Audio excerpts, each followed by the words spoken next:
Okay, first things first. Forgive me if I do cough a little bit in this video. I've been dealing with this cold for almost 3 weeks.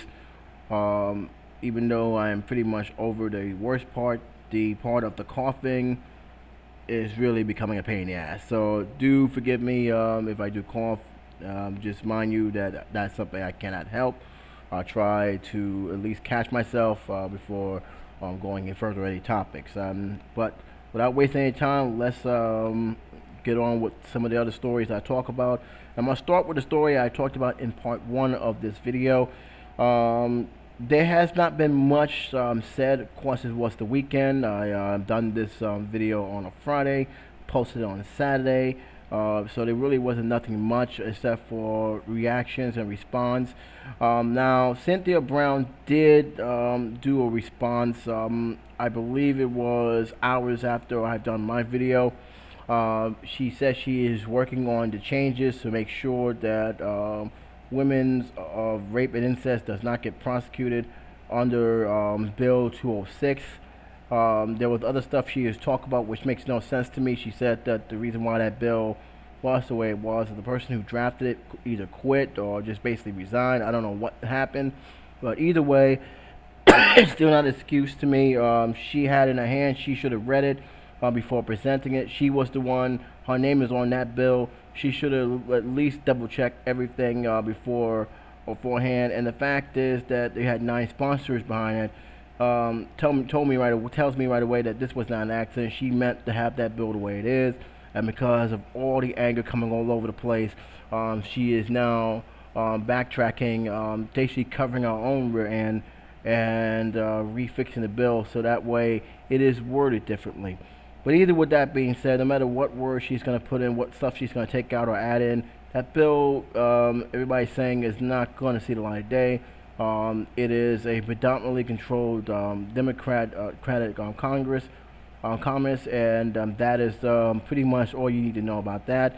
Plus the fact that Huffington Post also reported that this was not the first time she had tried something like this. She had similar bills pertaining to this, so obviously she's definitely one of those pro-lifers who are hell-bent on getting rid of abortion altogether and is willing to use a very serious, very sensitive issue to do this. And the fact that this bill was presented to begin with is an insult, offensive, and disgusting and disgraceful. And the fact that she actually did it on weeks after being sworn back in to serve a second term is just mind-boggling. But in any case, she says she's going to try and change it. But even with that being said, even if it says that you can't prosecute um, victims of rape and incest, that doesn't stop them from going after the doctors. Doesn't stop them from going after those who are not friends from the outside. And this is the main issue here. They can still go after those doctors. They can still go after people who may counsel her outside of family members. And the fact that you're putting a felony in there, most doctors may not want to take that chance. And that's the whole thing. This is a scare tactic that no matter how they sugarcoat it, no matter how they word it, will have a very dangerous effect. And the fact that you have this bill the way it is just, I don't know what else to say, what I already said in the first video, but wow. How arrogant can you be just doing that? How arrogant can you be for even presenting this? But I'm not going to say any more on this issue. Pretty much the first video pretty much said it all by itself, and I'm just gonna leave it at that. I'll leave a link to the first video. You guys can check it out. That's part one. But keep in mind, I had to control my temper in that whole video. It was 27 minutes long, but believe me, the point I said pretty much fit the description. All the links is there. I did try to find a GOP's take on this. I did. For 3 whole days, I was looking for anyone who is a conservative, especially those articles who are in the state, someone who may have supported this bill, even Fox News. And surprisingly enough, not one GOP or conservative member had said anything about this. And it's not something of an isolated because this made international headline news. Everyone who had a mouse, who look at CNN or NBC or USA Today, have heard something about this in some shape or form, have clicked on other social sites. There are blogs, there are videos, there are response videos out there about this issue. So to say that the Republicans did not know or care is totally untrue. So I did try. If I can find one while posting this video, I will. Or doing my response video, I will, because you better believe I'm going to be keeping an eye on this. This is not over by any stretch of the means. But I just couldn't find one. The only video I found was the congresswoman who presented this law, the representative who represented this law. I have actually posted it on a video side link on my first channel, but that was it. I have not found anything, and especially with Fox, I'm a little bit stunned that Fox did not report this. They report about everything else, and for liberal side, they didn't say anything about the conservative situation, and I'm kind of surprised and upset that they did that. I mean, talk about fair and balanced. But that's it. I'm gonna leave it alone. I have other reports to go about. I might as well start up with another bill that is being represented in North Carolina, which all I had to do was shake my head and laugh, because this is another prime example of why I don't understand how Congress are thinking that this kind of move is a good idea. Now, it ain't nothing about no economic thing, sort of, but it is something that, again, they're attacking the poorest of the poorest, and to me, this has no merit. It says here, North Carolina proposal would ban welfare recipients from buying lottery tickets. I might as well just read the situation. North Carolina lawmakers have drafted legislation that would ban welfare recipients and people in bankruptcy from buying lottery tickets in the state, according to several news reports. The bill draft would punish vendors for selling lottery tickets to someone who they know is on welfare or in bankruptcy, according to ABC News, in 11 regions. The lawmakers behind it believe that the counterproduction of the government accepting money for welfare recipients who are struggling to get by.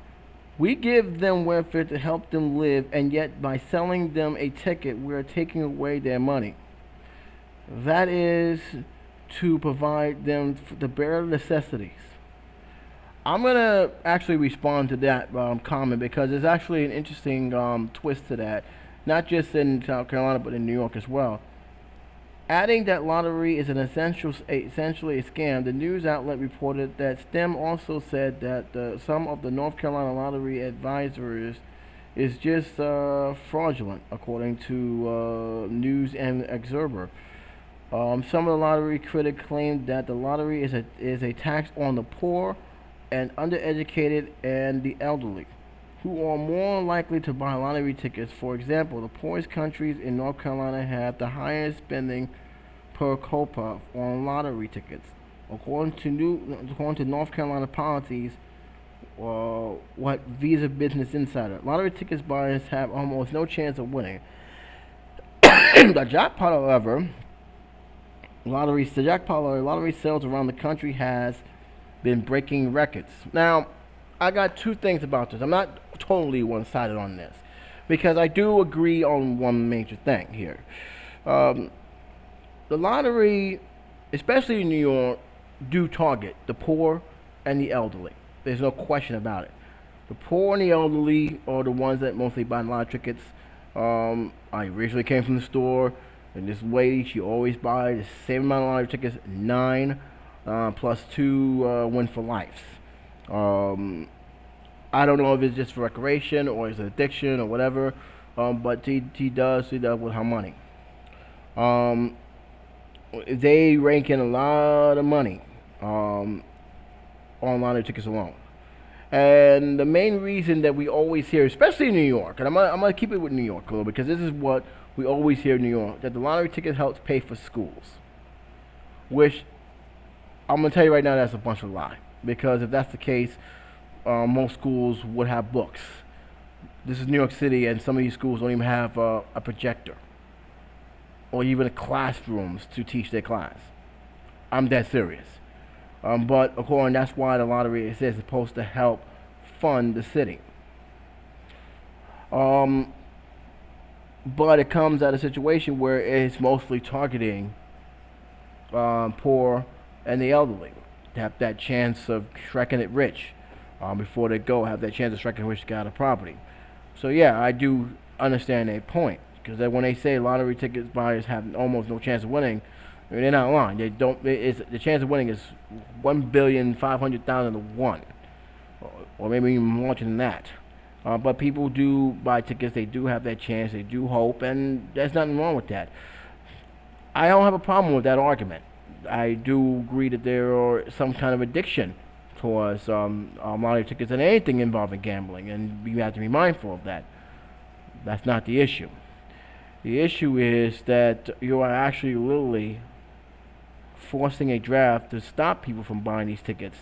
And look, before you're saying, well, why should I be against that? It's because of the following thing. A lot of the welfare recipients are not just sitting on a tush, not doing anything. There are almost every state has pretty much a program called workfare. So technically speaking, they're working for that money. All right, New York, it's not workfare anymore. It's workfare. You gotta work, you gotta do something, you gotta be active, you gotta look for a job, and guess what? There's a time limit. So the idea that that anybody sitting down and just collecting, that's not true. There's a time limit, and if you don't get your act together, that time could be off. There's a cutoff date.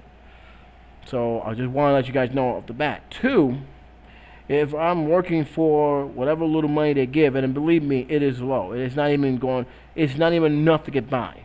Most people get by just on food stamps alone. Granted, there are other things that the city may do, like if they can't afford to pay their rent or light bill, they will cover for that, but they're not seeing that money. They're not seeing that money at all. That's going straight to the landlord. It's going straight to the heating and the electrical company. That's not going to them. The money they get back, the money that they do get, whatever little change they get, is way, way below poverty level, depending on the situation. Some states, it could be anywhere from 100 to 200. In other states, it can range from anywhere from 62 to 2250. If you are a single person, no kids, no children, no other source of independence, you're getting pretty much the minimum of 2250. That's how that works, and you're getting it from actual labor, depending on what it is. So technically, you earn that money. That is yours. To ban someone, I can understand if you want to make sure that food stamps doesn't get paid. Because let's be realistic. When it comes to food stamps, you want to make sure that they're spending it on food. And we had issues with that, and that's one of the things that the cities and the states across the country is trying to deal with. That making sure that the food stamps is what is supposed to be used and not something else or entirely.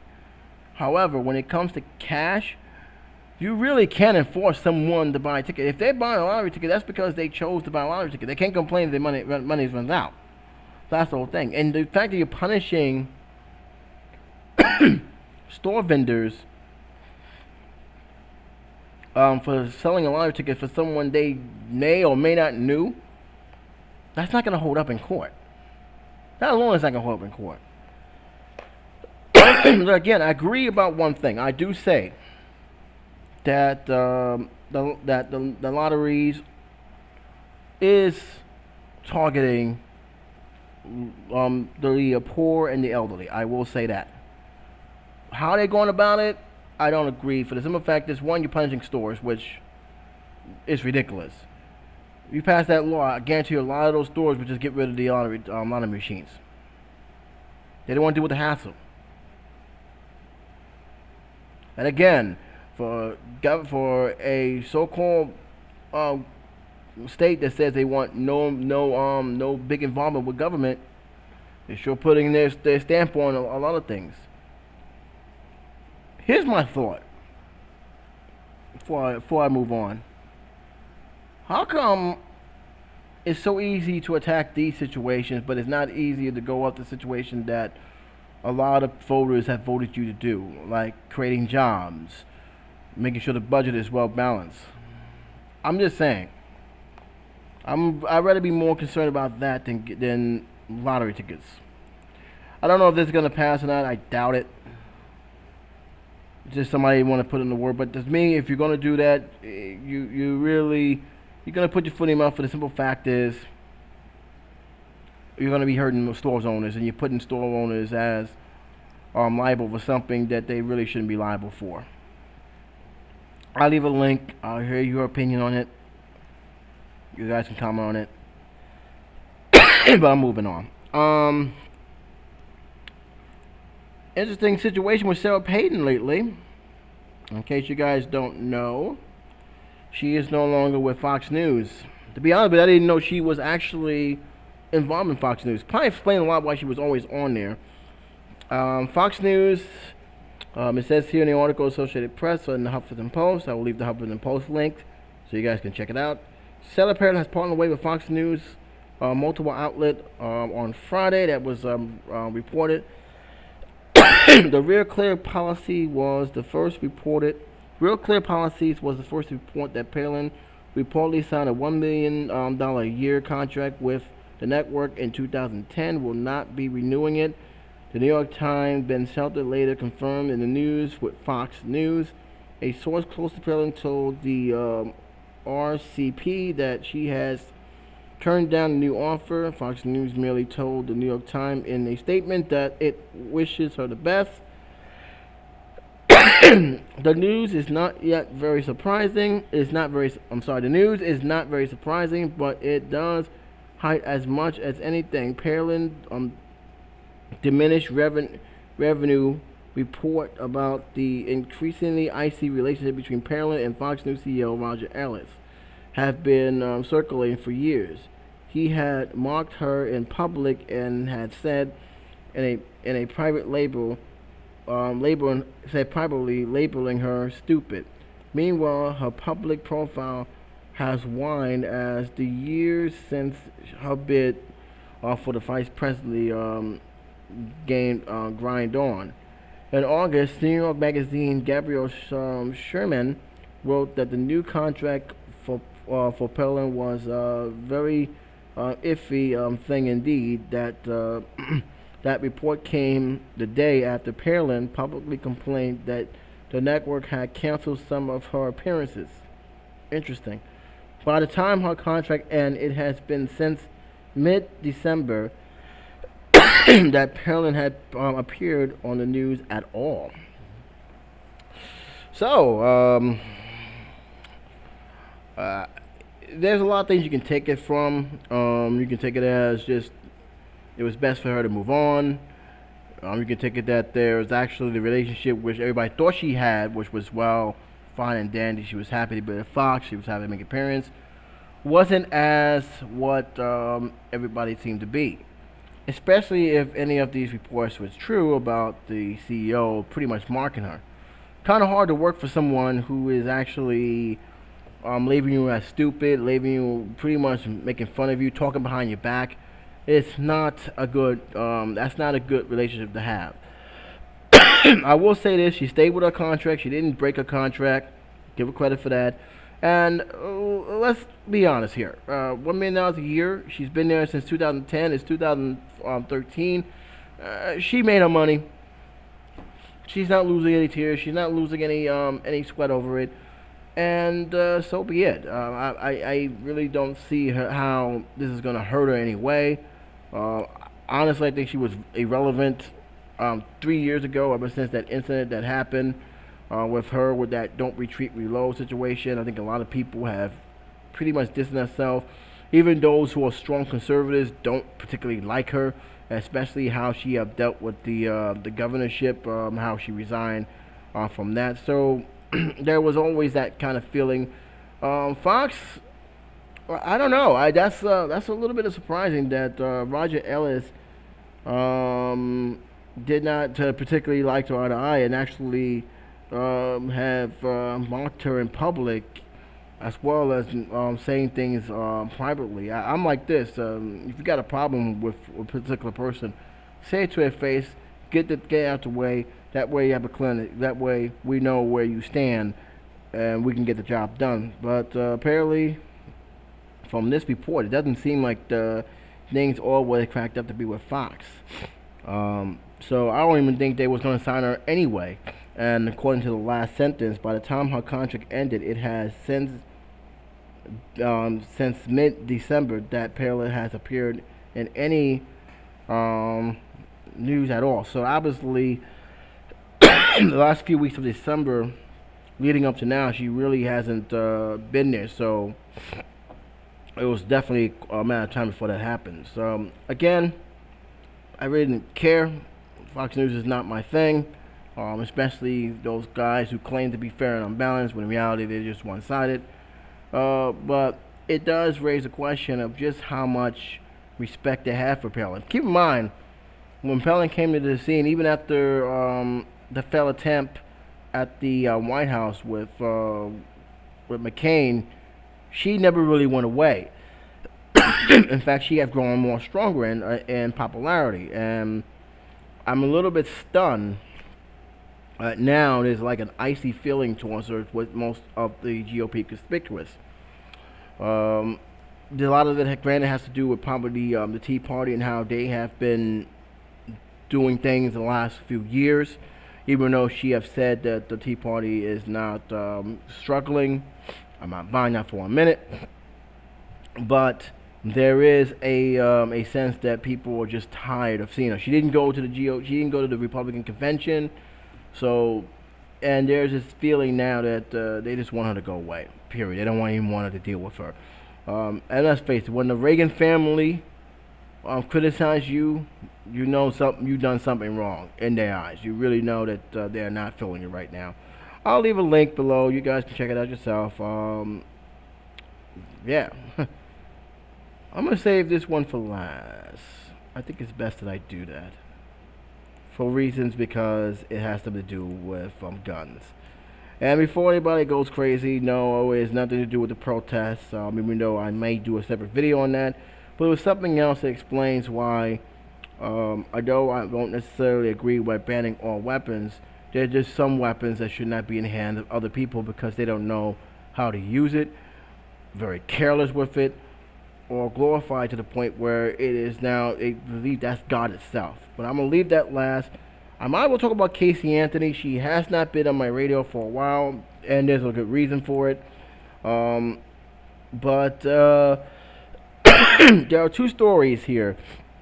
Yes, there's two stories. One I'm going to touch on, and the other one I don't think anybody is shocked about. This one, I think people are going to be more upset than the second story. I don't think they can care less about the second story, but I'm going to talk about both of them. It says here that Casey Anthony's conviction set aside, courts throws out 2 of 4 convictions for lying to cops. If you thought that people went on a rampage when she got off for the murder of her daughter, I can only imagine how further angry they're going to be with Florida on this one. According to the article, Atlanta, Florida, which, by the way, I will leave a link to both articles. I will be talking about them back to back. A Florida appellate court on Friday set aside 2 of the 4 convictions Casey Anthony faced for lying to detectives during an investigation into missing 2-year-old daughter. Judges on the 5th District Court of Appeals agreed with Anthony's attorney that 2 of the charges is considered double jeopardy or being convicted for punishment more than one of the same crime. We cannot console that the legislature intended to authorize separate punishment for each false statement made during a single interview, the judge said in their ruling. Anthony is acquitted of killing Kaylee in 2011. Jury convicted her of the 4th count of lying to detectives, and her attorneys appealed those convictions. Anthony was sentenced to time served for a misdemeanor. All right, so I will leave the rest of the article here, but it basically says here that Jeff Austin, one of the prosecutors who tried Anthony, who was recently elected state attorney in Orlando, how is that possible? Um, Area said in a statement that he expected the case would be considered closed once the trial court drops the 2 counts. How he got elected? That's almost a career killer. And I got a reason for that because I think he dropped the ball big time with that case. Everybody's mad at the jury. I'm more upset at the prosecutor. I really am.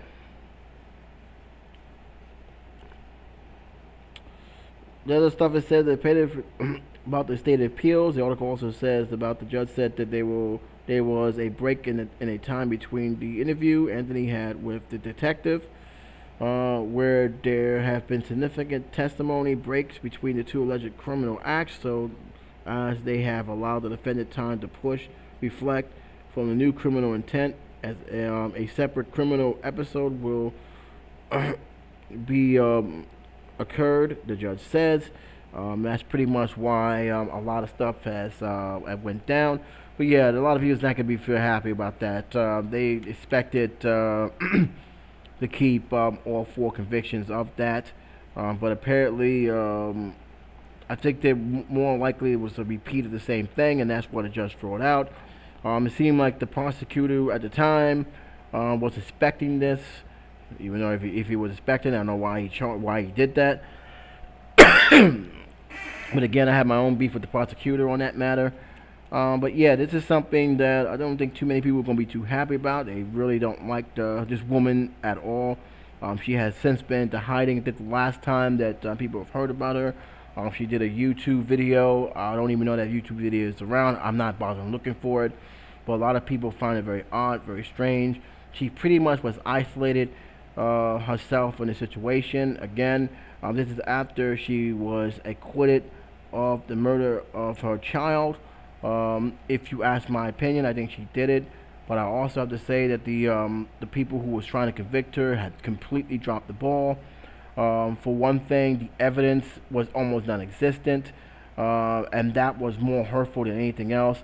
Yeah, she lied. There was no question she lied to attorneys, to the police, and that alone pissed me off because right there, that's automatic of guilt right there. Because how do you hell you not know where your daughter is, and why would you lie about her whereabouts?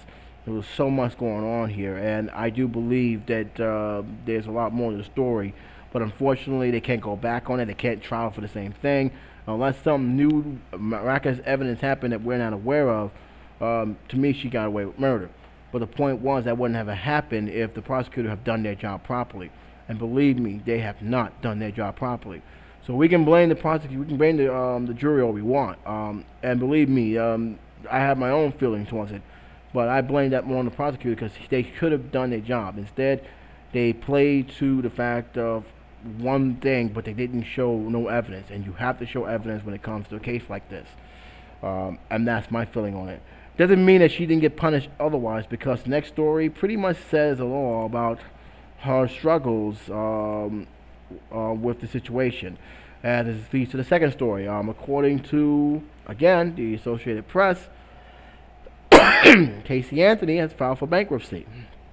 In Tampa, Florida, Casey Anthony filed for bankruptcy in Florida on Friday, claiming about $1,100 in assets and $792,000 in liability. The court records show that Anthony, who was acquitted of killing two-year-old Kaylee in 2011, sought Chapter 7 bankruptcy protection in the federal court in Tampa. Her listed debt includes $500,000 for attorney fees and the cost of criminal defense lawyer during the trial, Joe Briss, $145,666 for the Orange County Sheriff's Office for the judgmental converting and investigation fee. Didn't know they actually exist there. The costs related to the case, $68,540 for an international revenue service for taxes, increase, and penalties, and $61,505 for the Florida Department of Law Enforcement course.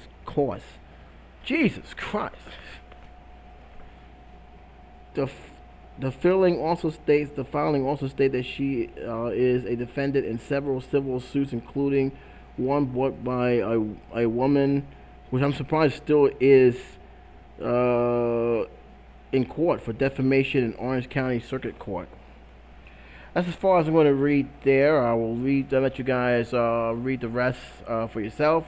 Give your own comment. But here's the thing.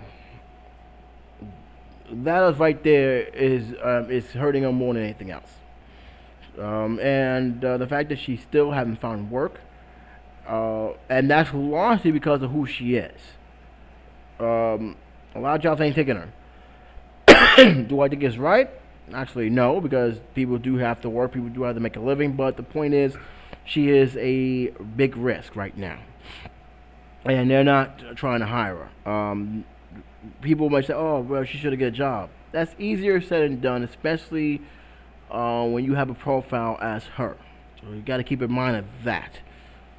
But this is the situation she's paying for. This is the price she's paying for. She is isolated. She's been receiving death threats. She is probably one of the most hated persons right now in the United States. To say that she can just get her life together, find a work, and move on, it's not that simple. It's not that easy. She has a very serious long haul, and this is part of it. And the fees here is out. Is out this world. I mean, my God. I mean, just forget about the point here. This is court fees and attorney fees, and fees I never even knew existed in the state of Florida. The list here goes like this: attorney fees, $500,000. The Orange County Fair of Office of Judgment, $145,600. You have the Internal Revenue Service. Now I don't know why she owes the Internal Revenue Service $68,000, and frankly I don't want to know. The Florida Department of Law Enforcement, $61,500. That alone is breaking her. That alone is hitting her. And there's no way she can pay that back. Even if she does find work, there's no way she's paying that back. There's no way at all. So, you can say what you want. She is really hurting right now. She really is. She has no job. They claim that she has $400 to her name, a total of $1,100 in assets, but she has $792,000 in liability. Doesn't add up. I mean, really, seriously. So if you guys think that she's totally gotten away with the situation, no. The karma is hitting her hard and hitting her where it hurts the most. And in one part, the society just don't want to deal with her. She can't find work, which is pretty much because of who she is. And this is the stuff she's going through. So don't think for 1 minute she's out there partying and having a good time. No, she's going through a lot of stuff herself. Do I feel sorry for her? Not really, because I do believe that she got away with murder. I do believe that she has committed a crime that she got away with. And it wasn't for the prosecutor blundering that whole case, she would have been in jail. But that's just my opinion. I do still believe she needs to find some work, or at least something. But again, it's kind of hard to do that when you're the most recognizable, hated face in the country right now. I'll leave a link below. I'll hear your guys' opinion on that matter, but I will leave those two articles for you guys to check out. Now let's go to the last article and why I kept this here. And yes, it's a gun-related article, but it's not what you guys think. I did not cover the protests on the situation. I probably will do it in a separate video.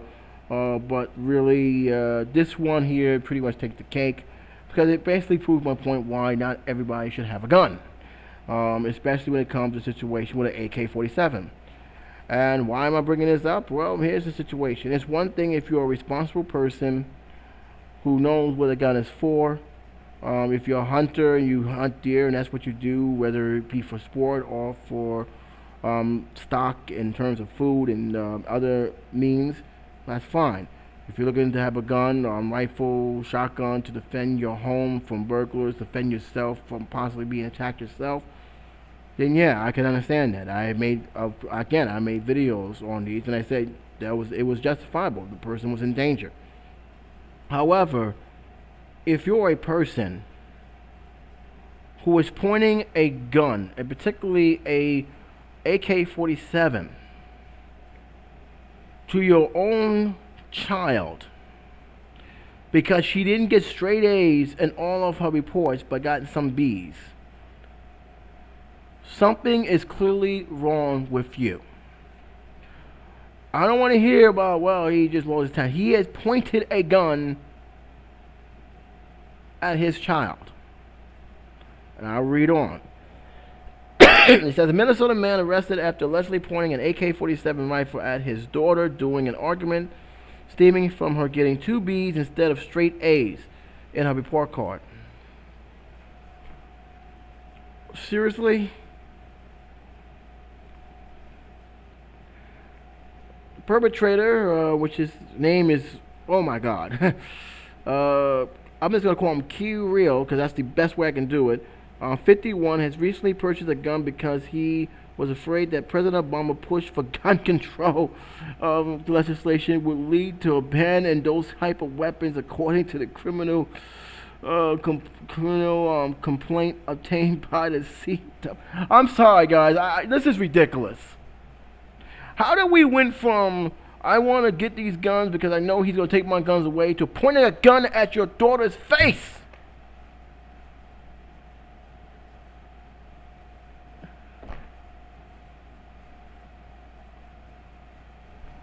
Oh, God. Yeah, everybody deserves to have guns. I don't... Give me a minute.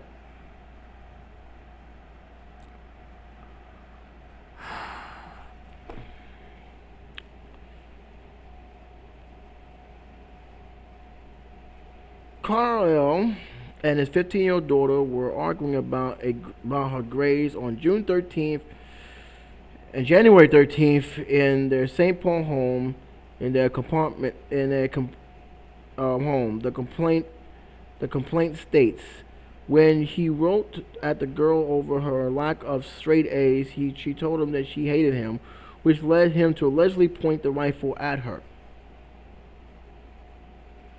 Yeah, that was a very smart move, guy. Bad enough you couldn't be happy with the grades that she had. She had 2 B's and the rest A's. You should be proud of her. But that wasn't enough. A social worker at the girls' high school notified the police of the event on January 17th, according to KMSP. The social worker have said that the girl has sent text messages to her friends of her about the incident. Her friend's mother has seen the messages and told the social workers about it.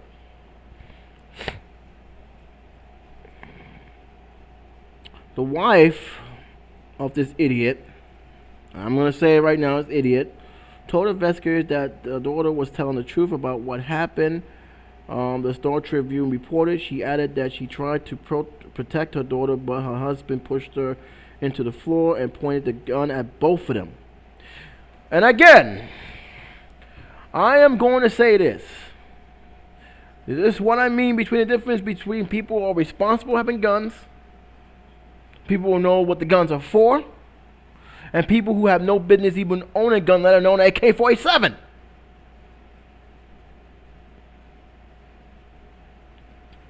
What the hell was he thinking?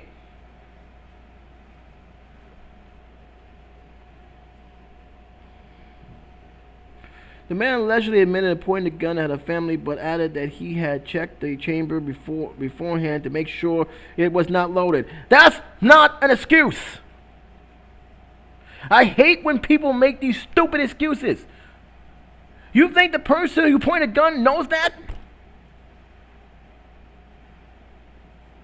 Oh, yeah, well, I pointed a gun, but I wasn't going to do anything. I was just, trying to send a message.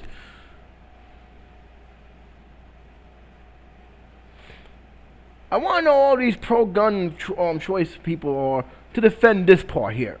Please defend this. I want you to try, because this is no excuse right here.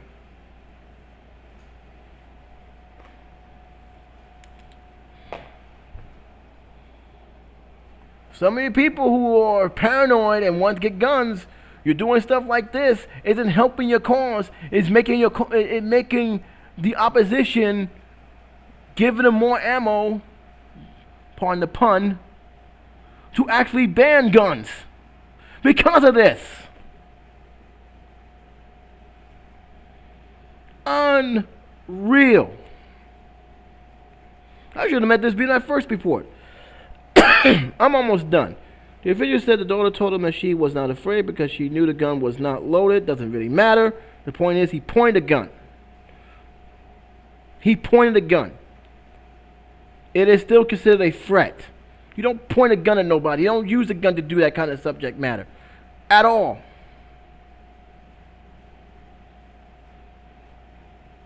And whether she knew it or not, the mother didn't clearly know about because she wanted to protect her. And he threw her down the floor. So yeah, that excuse is not going to fly. Even if she did. Again, there are too many people out there with guns who don't know the proper way to use it. What the hell was he trying to gain from all this? I'm curious.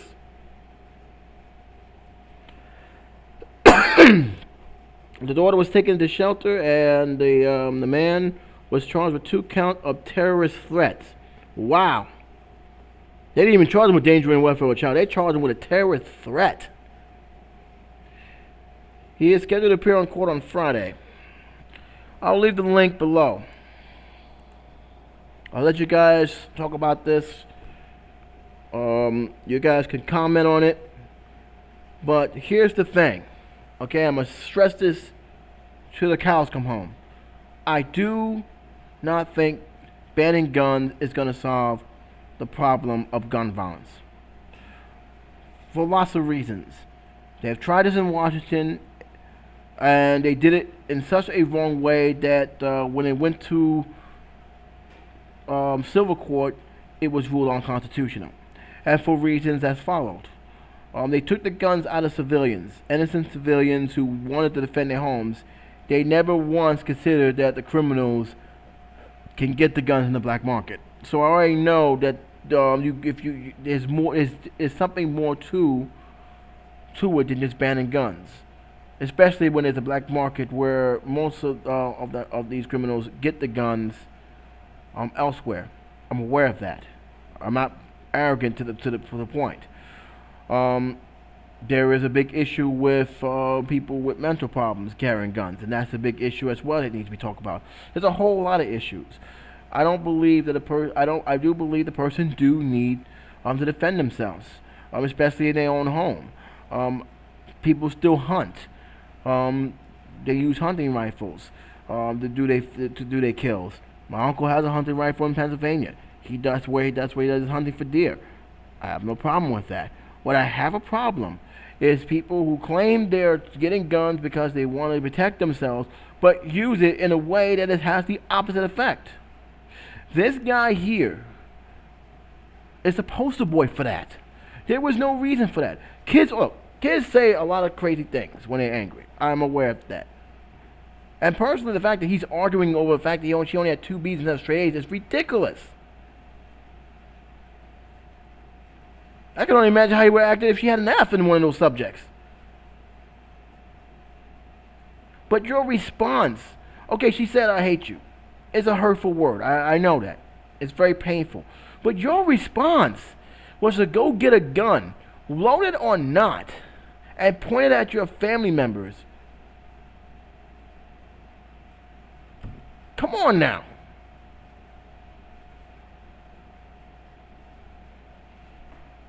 One of the main problems that I notice a lot with these reports is a lot of people,